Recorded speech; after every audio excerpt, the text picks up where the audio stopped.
বাংলাদেশের বিভিন্ন অঞ্চলে আগামী কয়েকদিন ধরে অস্থায়ীভাবে দমকা হাওয়া সহ বিদ্যুৎ চমকানো এবং হালকা থেকে মাঝারি ধরনের বৃষ্টি বা বজ্রসহ বৃষ্টিপাতের সম্ভাবনা রয়েছে।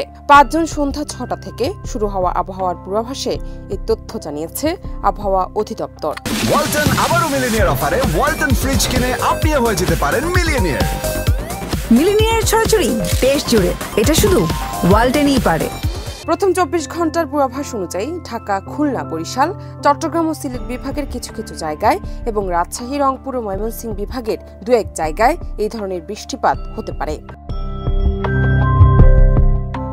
৭ জুন সন্ধ্যা ৬টা থেকে শুরু হওয়া ২৪ ঘন্টায় চট্টগ্রাম ও সিলেট বিভাগের ২-১ জায়গায় বৃষ্টিপাত হতে পারে।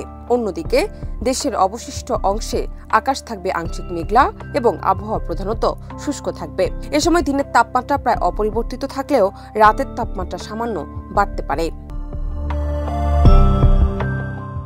৮ জুন সন্ধ্যা থেকে চট্টগ্রাম বিভাগের ২-১ জায়গায় বৃষ্টিপাতের পূর্বাভাস রয়েছে। একই সঙ্গে দেশের অন্যান্য এলাকায় আবহাওয়া থাকবে শুষ্ক ও আংশিক মেঘলা। ওই দিন সারা দেশে তাপমাত্রা সামান্য বাড়তে পারে। আবহাওয়া অধিদপ্তর আরও জানিয়েছে, আগামী ৫ দিনে বৃষ্টিপাতের প্রবণতা বৃদ্ধি পেতে পারে এবং এর সঙ্গে সঙ্গে তাপমাত্রা কিছুটা হ্রাস পাওয়ার সম্ভাবনা রয়েছে। জান্নাত নিপু, দেশ রূপান্তর।